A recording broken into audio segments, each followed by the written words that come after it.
नमस्कार जोहार, मैं राजू और आप देख रहे हैं 24 झारखंड न्यूज। चलिए जानते हैं झारखंड की सुबह से लेकर शाम तक की तमाम बड़ी खबरों को। झारखंड विधानसभा के मानसून सत्र के लिए पुलिस तैयार, सुरक्षा के लिए 1000 जवान तैनात। झारखंड विधानसभा का मानसून सत्र 26 जुलाई से शुरू हो रहा सत्र को लेकर रांची पुलिस ने सुरक्षा की तैयारी पूरी कर ली है। विधानसभा सत्र के दौरान सड़क से लेकर विधानसभा तक सुरक्षा के लिए 1000 से अधिक पुलिसकर्मी तैनात रहेंगे। सहायक पुलिस और पारा शिक्षक के आंदोलन को देखते हुए विधानसभा की ओर जाने वाली आधा दर्जन से अधिक सड़कों पर बैरिकेडिंग भी की गई है। विधानसभा के मानसून सत्र को लेकर पुलिस ने सुरक्षा व्यवस्था कड़ी कर दी है। अनुमान लगाया जा रहा है कि विधानसभा का मानसून सत्र हंगामेदार हो सकता है। कई मुद्दों को लेकर विधानसभा घेराव के कार्यक्रम भी पहले से तय हैं। कई मुद्दों को लेकर विधानसभा के बाहर तनाव की स्थिति भी उत्पन्न हो सकती है। खासकर सहायक पुलिसकर्मी के आंदोलन को लेकर विशेष सतर्कता बरती जा रही है। रांची के एसएसपी चंदन कुमार सिन्हा ने बताया कि विधानसभा सत्र के दौरान कड़ी सुरक्षा व्यवस्था सुनिश्चित करने के लिए पूरे परिसर के चारों ओर 4 लेयर का सुरक्षा घेरा बनाया गया है। 1000 जवानों के साथ 15 इंस्पेक्टर और 6 डीएसपी रैंक के अधिकारी भी सुरक्षा पर नजर रखेंगे। सत्र के दौरान विधानसभा और उसके आसपास के इलाकों में कड़ी सुरक्षा व्यवस्था की जा रही है। सत्र के दौरान सुरक्षा में तैनात होने वाले सुरक्षा कर्मियों को कई निर्देश जारी किए गए हैं। सुरक्षा में किसी तरह की चूक न हो, इस पर विशेष ध्यान रखा जाए। विधानसभा के आसपास कई जगहों पर बैरिकेडिंग भी की गई है। झारखंड पर मानसून मेहरबान, 5 दिनों तक रुक रुक कर होती रहेगी बारिश। आज इन जिलों में बारिश को लेकर अलर्ट। झारखंड पर मानसून मेहरबान हो गया है। राजधानी रांची में बीते 24 घंटे में अच्छी बारिश हुई। वहीं गुरुवार के मौसम की बात करें तो आज भी राज्य में भारी बारिश के आसार है। रांची मौसम केंद्र के वैज्ञानिक अभिषेक आनंद ने बताया कि आज पूरे राज्य में अच्छी बारिश हो सकती है। आने वाले 5 दिनों तक ऐसे ही बारिश होगी। उड़ीसा के तट पर एक साइक्लोनिक सर्कुलेशन बना हुआ है, जिसका असर राज्य में देखा जा रहा। मौसम विभाग के अनुसार आज पूरे राज्य में अच्छी खासी बारिश होने वाली है, क्योंकि मानसून पूरी तरह से सक्रिय है। दिन भर रुक रुक कर भी बारिश हो सकती है। वहीं कुछ जिले हैं जहां भारी बारिश को लेकर अलर्ट जारी किया गया है। इसमें गढ़वा, पलामू, लातेहार, लोहरदगा, गुमला, सिमडेगा, पश्चिमी व पूर्वी सिंहभूम, सरायकेला खरसावां, रांची व खूंटी है। जेएसएससी की परीक्षा हुई स्थगित। जेएसएससी द्वारा झारखंड मैट्रिक स्तर संयुक्त प्रतियोगिता परीक्षा को अपरिहार्य कारणों से स्थगित कर दिया गया है। बता दें कि यह परीक्षा 28 जुलाई को आयोजित की जाने वाली थी। अब जेएसएससी ने ऑफिशियल वेबसाइट पर एक नोटिस जारी कर इस बारे में सूचना दी है। नोटिस में यह भी बताया गया कि नई एग्जाम डेट की घोषणा आयोग की वेबसाइट पर जल्द की जाएगी। झारखंड कर्मचारी चयन आयोग ने 28 जुलाई को रांची जिले के विभिन्न केंद्रों पर झारखंड मैट्रिक स्तर संयुक्त प्रतियोगिता परीक्षा आयोजित करने की योजना बनाई थी। झारखंड में मैट्रिक स्तर के पदों के लिए इच्छुक उम्मीदवारों के लिए यह परीक्षा महत्वपूर्ण है। आयोग द्वारा परीक्षा स्थगित करने का निर्णय सहायक आचार्य नियुक्ति द्वितीय पाली की परीक्षा को भी इसी तरह स्थगित करने के बाद किया गया है। जेएसएससी अगस्त 2024 के तीसरे सप्ताह में सामान्य स्नातक पात्रता के लिए संयुक्त प्रतियोगिता परीक्षा आयोजित करेगी। संयुक्त प्रतियोगिता परीक्षा के परिणाम अक्टूबर 2024 के तीसरे सप्ताह में घोषित किए जाएंगे। खबरों में आगे बढ़ने से पहले अगर अभी तक आपने इस चैनल को सब्सक्राइब नहीं किया तो प्लीज सब्सक्राइब कर ले, जिससे झारखंड की हर छोटी सी बड़ी खबर की अपडेट आप तक पहुंचता रहे। देवघर कांवड़िया पथ पर करंट लगने से एक कांवड़िया की मौत। नाश्ता करने दुकान में ठहरा हुआ था शिवभक्त। कटोरिया देवघर कांवड़िया पथ पर एक कांवड़िया की करंट लगने से मौत हो गई। मृतक की पहचान जमशेदपुर के आदित्यपुर निवासी स्वर्गीय राम रोहित दास आजीवाल के 55 वर्षीय पुत्र रमेश कुमार आजीवाल के रूप में हुई है। जानकारी के मुताबिक मृत कांवड़िया कोल्हुआ गांव स्थित एक चाय नाश्ता की दुकान पर ठहरा हुआ था। उसी दौरान से यह हादसा हो गया। जानकारी मिलने के बाद पुलिस घटनास्थल पर पहुंची और मृतक कांवड़िया के शव को पोस्टमार्टम के लिए भेज दिया। झारखंड विधानसभा का मानसून सत्र 26 जुलाई से स्पीकर रविंद्र नाथ ने की तैयारियों को लेकर मैराथन बैठक। झारखंड विधानसभा का मानसून सत्र 26 जुलाई से शुरू हो रहा 8 दिवसीय इस मानसून सत्र में 6 कार्य दिवस होंगे। पंचम विधानसभा के समापन से ठीक पहले यह मानसून सत्र कई मायनों में अहम होगा। सत्र शांतिपूर्ण संचालन को लेकर बुधवार को स्पीकर रविंद्रनाथ महतो ने राज्य के आला अधिकारियों के साथ बैठक की। इस दौरान मुख्य सचिव एल ख्यांगते, डीजीपी अजय कुमार सिंह सहित राज्य के कई आला अधिकारी मौजूद थे। बैठक में स्पीकर रविंद्रनाथ महतो ने अधिकारियों को निर्देशित करते हुए कहा कि सदन चलने तक विधि व्यवस्था के साथ साथ कार्य संचालन में सहयोग करे। सरकार की ओर से सदन में आने वाला बिल समय पर आ जाए ताकि सदस्य उनका अध्ययन कर सके। उन्होंने इस सत्र को अहम बताते हुए इसके हर पल का सदुपयोग करने की अपील की है। मानसून सत्र भले संक्षिप्त कार्य दिवस वाला है, लेकिन सरकार और राजनीतिक दल के लोगों के लिए खास है। इस दौरान सदन में सरकार के द्वारा अनुपूरक बजट पेश किया जाएगा। 2 अगस्त तक चलने वाले झारखंड विधानसभा के मानसून सत्र के दौरान 27 और 28 जुलाई को शनिवार और रविवार होने की वजह से सदन की कार्रवाई नहीं होगी, जबकि 29 जुलाई को विधानसभा के अनुपूरक बजट लाया जाएगा। 30 जुलाई को अनुपूरक पर चर्चा और उससे पारित किया जाएगा। इस संबंध में संसदीय कार्य मंत्री डॉक्टर रामेश्वर उरांव कहते हैं कि मानसून सत्र के दौरान प्रश्नकाल के अलावा सरकार अनुपूरक बजट लाएगी। इसके अलावा सरकार के द्वारा कुछ बिल भी सदन के पटल पर लाए जाएंगे। गौरतलब है कि पिछले साल मानसून सत्र 28 जुलाई से 4 अगस्त तक चला था। नीट पेपर लीक मामले में हजारीबाग में सीबीआई ने रिक्रिएट किया सीन सभी आरोपियों को लेकर पहुंची थी। नीट पेपर लीक मामले को लेकर झारखंड का हजारीबाग मुख्य केंद्र बना हुआ है। पेपर लीक मामले की जांच कर रही सीबीआई की टीम एक बार फिर जिले में छापेमारी करने पहुंची है। मिली जानकारी के अनुसार पिछले 2 दिनों से सीबीआई हजारीबाग के ओएसिस स्कूल और रामनगर स्थित राज गेस्ट हाउस में जांच कर रही है। लगभग 12 सदस्य टीम जांच के दौरान उपस्थित रहे। बताया जा रहा कि टीम सभी आरोपियों के साथ वहां पहुंची थी। टीम ने वहां पूरा सीन क्रिएट किया है। गौरतलब है कि राज गेस्ट हाउस को सीबीआई ने पिछले जांच के दौरान सील किया था। गुरुवार को सील खोलते हुए सीबीआई की टीम राज गेस्ट हाउस के अंदर प्रवेश की। लगभग 12 सदस्य टीम जांच के दौरान उपस्थित रहे। सुरक्षा के दृष्टिकोण से बल भी टीम के साथ पटना से आई थी। इस दौरान 2 संदिग्ध को सीबीआई ने अपने साथ लेकर आई थी। बताया जाता है कि इसमें एक मुख्य आरोपी पंकज, दूसरा राज गेस्ट हाउस के मालिक राजू है। लगभग 2 से 3 घंटे तक सीबीआई गेस्ट हाउस के अंदर जांच करती रही। इस दौरान फोरेंसिक टीम भी उनके साथ थी। सीबीआई की टीम 3 अलग अलग गाड़ी से हजारीबाग पहुंची थी, वहीं एक गाड़ी बिहार पुलिस की थी। बता दें कि नीट पेपर लीक मामले में हजारीबाग में सीबीआई जांच का दायरा और बढ़ता जा रहा। पहले भी जांच एजेंसी ने अहम सबूत के साथ 3 लोगों को हिरासत में लिया था। इसमें ओएसिस स्कूल के principal Ehsan ul Haq, vice principal Imtiaz आलम और जमालुद्दीन शामिल है। इन्हें गिरफ्तार कर सीबीआई अपने साथ पटना ले गई थी। वहीं कुछ दिनों के बाद स्कूल के 2 शिक्षक को भी समन भेजकर पटना बुलाया गया था, जिन्हें बाद में पूछताछ के बाद छोड़ दिया गया था। जांच के दौरान ब्लू डार्ट कुरियर के कर्मियों से भी पूछताछ की गई थी। साथ ही जो ई रिक्शा के जरिए प्रश्न पत्र भेजा गया था उसके भी पूछताछ की गई थी। सीबीआई की टीम ने सीबीआई बैंक के प्रबंधन से भी पूछताछ की थी। राष्ट्रीय अंतर्राष्ट्रीय पदक विजेता खिलाड़ियों को पुरस्कार राशि देगी सरकार। राष्ट्रीय अंतर्राष्ट्रीय पदक विजेता खिलाड़ियों को राज्य सरकार नगद पुरस्कार राशि देकर सम्मानित करेगी। इसके लिए योग्य खिलाड़ी व कोच को 6 अगस्त तक आवेदन करने को कहा गया है। इस संबंध में खेल निदेशालय ने सूचना जारी कर दी है और कहा कि झारखंड के वैसे खिलाड़ी और कोच जिन्होंने 1/4/2023 के बाद अंतर्राष्ट्रीय भारतीय ओलंपिक संघ के मान्यता प्राप्त खेलों की विभिन्न अंतर्राष्ट्रीय राष्ट्रीय प्रतियोगिता में मेडल जीता है और उन्हें अब तक नगद पुरस्कार राशि नहीं मिली है, वैसे खिलाड़ी निर्धारित फॉर्मेट में 6 अगस्त तक जिला खेल पदाधिकारी के कार्यालय में आवेदन कर सकते हैं। आवेदनों की स्क्रूटनी के बाद डीएसओ अपनी अनुशंसा खेल निदेशालय को भेजेंगे, जिसके बाद खिलाड़ियों व कोचों को सम्मान राशि दी जाएगी। मेगा स्पोर्ट्स कॉम्प्लेक्स होटवार के वीर बुद्धू भगत एक्वेटिक स्टेडियम में 26 से 28 जुलाई तक 14वीं जूनियर सब जूनियर झारखंड तैराकी प्रतियोगिता होगी। प्रतियोगिता अलग अलग बालक व बालिकाओं के ग्रुप में होगी। सभी तैराकों व अधिकारियों के रहने की व्यवस्था होटवार परिसर में की गई है। प्रतियोगिता को लेकर गुरुवार को दोपहर 3 बजे तकनीकी अधिकारियों की बैठक होगी। लोहरदगा में 24 घंटे में जिले के 6 लोग सर्पदंश का हुए शिकार। सभी खेत पर काम करने गए थे। लोहरदगा में पिछले 24 घंटे में अलग अलग स्थानों पर 6 लोगों को सांप ने काट लिया है। सभी की स्थिति गंभीर हो गई है। सभी को इलाज के लिए लोहरदगा सदर अस्पताल में एडमिट किया गया है। चिकित्सकों के अनुसार सभी का इलाज किया जा रहा है और इनकी स्थिति गंभीर लेकिन नियंत्रण में है।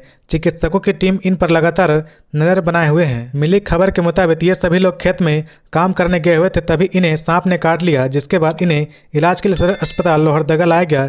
सिविल सर्जन डॉक्टर राजमोहन खालको का कहना है कि सर्पदंश के मामले में किसी भी प्रकार की लापरवाही नहीं की जानी चाहिए। झाड़ फूक के बजाय इलाज कराना ही सबसे ज़्यादा सुरक्षित है। कहा कि सही समय पर इलाज नहीं होने से कई लोगों की मौत हो जाती है। अधिकारियों की शिकायत लेकर दिल्ली पहुंचे सांसद ठुल्लू महतो। गृह मंत्री अमित शाह से की मुलाकात। सांसद ठुल्लू महतो ने केंद्रीय गृह मंत्री अमित शाह से दिल्ली स्थित उनके आवास पर मुलाकात की है। इस दौरान ठुल्लू महतो ने गृह मंत्री का ध्यान धनबाद में चल रही गतिविधियों की ओर दिलाया। उन्होंने प्रशासनिक अधिकारियों की लापरवाही और गतिविधियों से भी अवगत शाह को कराया। ठुल्लू महतो ने गृह मंत्री से अधिकारियों की कार्यविहीनता के खिलाफ केंद्रीय स्तर पर कार्रवाई की मांग की है, ताकि राज्य को अपराध मुक्त बनाया जा सके। ठुल्लू महतो ने गृह मंत्री से कहा कि भाजपा सरकार अपराध के खिलाफ जीरो टॉलरेंस की नीति के साथ देश का नेतृत्व कर रही है, लेकिन झारखंड में खासकर धनबाद में प्रशासन खुद अपराधियों को संरक्षण दे रहे। इस बात को लेकर केंद्रीय गृह मंत्री अमित शाह ने भी गंभीरता से लिया है और उचित कार्रवाई करने को भरोसा दिलाया। गौरतलब है कि 18 जुलाई को बोकारो में शंकर रवानी नामक शख्स की हत्या कर दी गई थी, जिसके बाद सांसद ठुल्लू महतो ने मोबाइल पर बोकारो एसपी को खूब खरी खोटी सुनाई थी। इसके बाद 19 जुलाई को बोकारो में आयोजित दिशा की बैठक में भी ठुल्लू महतो ने शंकर रवानी की हत्या पर मामला उठाया था। इस दौरान बोकारो एसपी पूज्य प्रकाश और ठुल्लू महतो के बीच बहस भी हुई थी। इसके बाद डीसी विजय यादव ने हस्तक्षेप किया था। डीसी ने सांसद ठुल्लू महतो के व्यवहार पर आपत्ति जताई थी। डीसी ने कहा था कि अपराधियों को हस्तोत्साहित करने का किसी को कोई अधिकार नहीं है। खनिज पर टैक्स देना रॉयल्टी नहीं, सुप्रीम कोर्ट ने सुनाया फैसला। कहा राज्यों को खनिज संपदा वाली जमीन पर टैक्स वसूलने का पूरा अधिकार। सुप्रीम कोर्ट के 9 जजों की बेंच ने गुरुवार को सुनवाई करते हुए कहा कि राज्य खनिज संपदा वाली जमीन पर टैक्स देना रॉयल्टी टैक्स नहीं है। सीजेआई ने कहा कि बेंच ने 8:1 के बहुमत के फैसला किया है। खनिजों पर लगने वाली रॉयल्टी टैक्स नहीं मानी जाएगी। खाद्यान्न और खनिज अधिनियम 1957 राज्यों की टैक्स वसूलने की शक्तियों को सीमित नहीं करता है। राज्यों को खनिजों और खदानों की जमीन पर टैक्स वसूलने का अधिकार है। बता दें कि यह मामला बीते 25 साल से लंबित है, जिस पर 14 मार्च को सुप्रीम कोर्ट में 9 जजों की संविधान पीठ ने फैसला सुरक्षित रखा था। गौरतलब है कि सुप्रीम कोर्ट का यह फैसला झारखंड के लिहाज से काफी बड़ा है। सीजेआई ने कहा कि रॉयल्टी खनन पट्टे से आती है, आमतौर पर निकाले गए खनिजों की मात्रा के आधार पर निर्धारित की जाती है। रॉयल्टी की बाध्यता पट्टादाता और पट्टाधारक के बीच अनुबंध की शर्तों पर निर्भर करती है और भुगतान सार्वजनिक उद्देश्यों के लिए नहीं बल्कि विशेष उपयोग शुल्क के लिए होता है। सरकार को देय अनुबंध भुगतान को कर नहीं माना जा सकता है। मालिक खनिजों को अलग करने के लिए रॉयल्टी लेता है। रॉयल्टी को लीज डीड द्वारा जब्त किया जाता है और कर लगाया जाता है। हमारा मानना है कि इंडिया सीमेंट के फैसले में रॉयल्टी को कर बताना गलत है। विधानसभा में उपाध्यक्ष का होना जरूरी, बोले विधानसभा अध्यक्ष रविंद्रनाथ महतो। विधानसभा में उपाध्यक्ष का होना बेहद ही जरूरी है। उपाध्यक्ष के नहीं होने की वजह से कई तरह की समस्याएं होती है। ये बातें झारखंड विधानसभा के अध्यक्ष रविंद्रनाथ महतो ने कही। पंचम झारखंड विधानसभा के आखिरी सत्र की तैयारी को लेकर हुई बैठक के दौरान वह पत्रकारों को सवालों का जवाब दे रहे थे। उन्होंने कहा कि उपाध्यक्ष के नहीं होने से सारी जिम्मेदारी विधानसभा अध्यक्ष पर ही होती है। ऐसे में अध्यक्ष की उपस्थिति के हिसाब से ही सब कुछ तय करना पड़ता है। साल 2014 के बाद झारखंड विधानसभा को कोई उपाध्यक्ष नहीं मिला है। मौजूदा पंचम झारखंड विधानसभा की अब आखिरी सत्र की ओर बढ़ रहा। 26 जुलाई से तय मानसून सत्र आखिरी सत्र होगा। इसी साल झारखंड में विधानसभा चुनाव होना है। बता दें कि विभिन्न दलों ने इसे लेकर तैयारियां भी शुरू कर दी है। एक सवाल पर झारखंड विधानसभा के स्पीकर रविंद्रनाथ महतो ने जवाब देते हुए कहा कि सभी 81 विधायक मेरे फेवरेट हैं, उत्कृष्ट हैं, किसी एक को चुनना सही नहीं होगा। मैं इसे वर्गीकृत नहीं करना चाहता हूं। जिन विधायक को जो जिम्मेदारी दी गई है उन्होंने बखूबी निभाया है। राहुल गांधी 26 जुलाई को सुल्तानपुर कोर्ट में होंगे पेश। अमित शाह के खिलाफ की थी विवादित टिप्पणी। केंद्रीय गृह मंत्री अमित शाह के खिलाफ विवादित टिप्पणी करने के मामले में कांग्रेस सांसद और नेता प्रतिपक्ष राहुल गांधी की परेशानी बढ़ने वाली है। उन्हें शुक्रवार 26 जुलाई को सुल्तानपुर कोर्ट में पेश होना होगा। कांग्रेस सांसद सुबह 10 बजे कोर्ट में पेश हो सकते हैं। कर्नाटक विधानसभा चुनाव के दौरान लोगों को संबोधित करते हुए राहुल गांधी ने गृह मंत्री अमित शाह पर व्यक्तिगत टिप्पणी की थी। राहुल गांधी ने शाह को हत्यारोपी बता दिया था, जिसके बाद भारतीय जनता पार्टी के नेता विजय मिश्रा ने वर्ष 2018 में मानहानि का मुकदमा दायर किया गया था। सुल्तानपुर कोर्ट ने कांग्रेस सांसद राहुल गांधी को 2 जुलाई को सुनवाई करते हुए आखिरी मौका दिया था। सुल्तानपुर की विशेष सांसद विधायक अदालत ने केंद्रीय गृह मंत्री अमित शाह के खिलाफ अशोभनीय टिप्पणी करने के मामले में कांग्रेस नेता को 26 जुलाई को पेश होने का आदेश दिया गया है। राहुल गांधी ने लोकसभा सत्र के कारण कोर्ट में पेशी से राहत देने और सुनवाई की नई तारीख देने की मांग की थी। बन्ना गुप्ता और दीपिका पांडे सिंह मिले कांग्रेस अध्यक्ष मल्लिकार्जुन खड़गे से। सूबे के स्वास्थ्य एवं खाद्य आपूर्ति मंत्री बन्ना गुप्ता और कृषि, मत्स्यपालन एवं सहकारिता विभाग की मंत्री दीपिका पांडे सिंह ने गुरुवार को दिल्ली में भारतीय राष्ट्रीय कांग्रेस के राष्ट्रीय अध्यक्ष आदरणीय मल्लिकार्जुन खड़गे से मुलाकात की। इस मुलाकात में झारखंड की वर्तमान राजनीतिक परिस्थिति और आगामी विधानसभा चुनाव की तैयारियों को लेकर विस्तृत चर्चा की गई। मंत्री बन्ना गुप्ता ने स्वास्थ्य विभाग द्वारा किए गए 4 साल के कार्यों एवं खाद्य आपूर्ति विभाग में पद संभालने के बाद किए गए संक्षिप्त कार्यों की प्रगति रिपोर्ट की प्रस्तुत किया गया। इस बाबत दीपिका पांडे सिंह ने बताया कि नई दिल्ली में कांग्रेस अध्यक्ष मल्लिकार्जुन खड़गे से शिष्टाचार भेंट हुई है। भेंट के दौरान प्रदेश प्रभारी गुलाम अहमद मीर, प्रदेश अध्यक्ष राजेश ठाकुर और साथ ही मंत्रीगण भी मौजूद रहे। मिली खबरों के मुताबिक इस मुलाकात को राज्य में होने वाले आगामी विधानसभा चुनाव को लेकर भी अहम माना जा रहा। राज्य के मंत्रियों और अफसरों पर हेमंत सरकार मेहरबान, मोबाइल की अधिकतम सीमा के अलावा बढ़ा मकान और परिवहन भत्ता। झारखंड के मंत्रियों और अफसरों को अब 60,000 रुपये तक का मोबाइल फोन मिलेगा। हेमंत सरकार ने अपने मंत्रियों और अधिकारियों पर मेहरबानी दिखाते हुए कैबिनेट की बैठक में क्या निर्णय लिया है। बुधवार 24 जुलाई को हुई हेमंत कैबिनेट की बैठक में कुल 30 प्रस्तावों पर मोहर लगी है। कैबिनेट सचिव वंदना दादेल ने बताया कि कैबिनेट की बैठक में राज्य सरकार ने मंत्रियों अफसरों को मोबाइल सेवा की अधिकतम सीमा बढ़ाने की स्वीकृति प्रदान कर दी है। वित्त विभाग के प्रस्ताव पर राज्य सरकार के मंत्री और विभिन्न स्तर के पदाधिकारियों के लिए मोबाइल खरीद और रिचार्ज कूपन की नई अधिकतम सीमा निर्धारित की गई है। इसके तहत राज्य सरकार के मंत्री, राज्य मंत्री, मुख्य सचिव, डीजीपी, आयुक्त एवं अन्य पदाधिकारी को 60,000 रुपये तक का मोबाइल मिलेगा और उनका हर महीने रिचार्ज के लिए 3,000 रुपये तक दिए जाएंगे। विशेष सचिव स्तर के अफसर को 45,000 रुपये का मोबाइल मिलेगा और मोबाइल रिचार्ज के लिए प्रति माह 2,000 रुपये मिलेंगे। इसी तरह निचले स्तर के पदाधिकारियों के लिए भी नई अधिकतम सीमा निर्धारित की गई है। कैबिनेट ने राज्य सरकार के कर्मियों के मकान और परिवहन भत्ता में बदलाव की स्वीकृति प्रदान की है। इसके तहत 3 श्रेणी में भत्ता का निर्धारण किया गया है।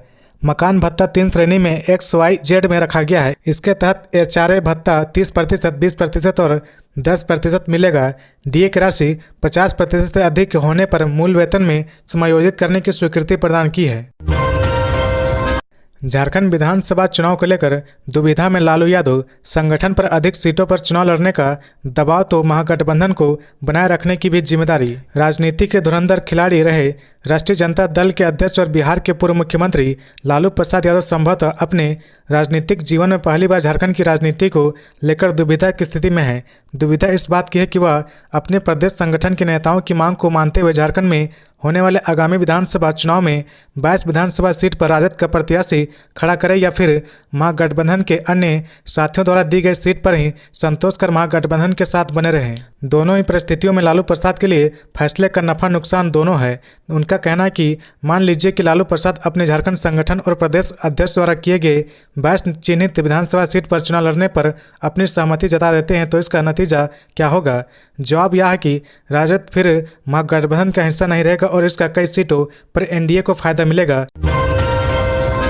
झारखंड में हाथियों का बढ़ा तांडव, पश्चिम बंगाल ने रोकने के लिए लगाया करंट वाला तार, सर्वे करने पहुंची टीम। जमशेदपुर, चाकुलिया, बहरागोड़ा समेत आसपास के इलाकों में हाथियों का तांडव बढ़ता जा रहा है। इसे लेकर बड़ी परेशानियां सामने आ रही। इसका बड़ा कारण बंगाल द्वारा हाथियों के मूवमेंट को रोका जाना है। बंगाल की ओर पुरुलिया के पास हाथियों के घाटशिला अनुमंडल की ओर से जाने वाले रास्ते को पहले बंगाल ने एक ट्रेन से बड़ा गड्ढा खोद दिया था, लेकिन अब तो बंगाल ने हद ही कर दी है। हाथियों के मूवमेंट को रोकने के लिए अब पुरुलिया की ओर बंगाल के वन विभाग ने करंट वाले तार के घेराबंदी कर दी है ताकि हाथियों का मूवमेंट उनके इलाके में नहीं हो सके। यही वजह है कि चाकुलिया, बहरागोड़ा, घाटशिला इलाके में लगातार हाथियों द्वारा उत्पात मचा जा रहा है, जबकि वे लोग कहीं और इलाके में भटक रहे। वन विभाग की ओर से की गई जांच में पाएगा कि पहले हाथी दलमा से निकलकर बंगाल की ओर आसानी से चले जाते थे। वे लोग मौसम के बदलाव के साथ स्थान बदलते रहते हैं। यह आम विचरण के रूप में माना जाता है, लेकिन हाथियों के रास्ते को करीब 10 साल पहले ही बड़ा ट्रेंच खोदकर बंगाल सरकार ने रोक दिया है। इसका प्रतिवाद झारखंड सरकार ने किया था। झारखंड सरकार की पहल पर बंगाल के साथ एक मीटिंग भी हुई थी। तो ये थी आज की झारखंड की टॉप बड़ी खबरें। इसी तरह झारखंड की हर छोटी सी बड़ी खबर देखने के लिए आप हमारे चैनल 24 झारखंड न्यूज को सब्सक्राइब करके बेल आइकन प्रेस कर ले, जिससे झारखंड की हर छोटी सी बड़ी खबर की अपडेट आप तक पहुंचता रहे। तो आज के लिए बस इतना ही। हमें दीजिए इजाजत, फिर मिलते हैं नेक्स्ट न्यूज में।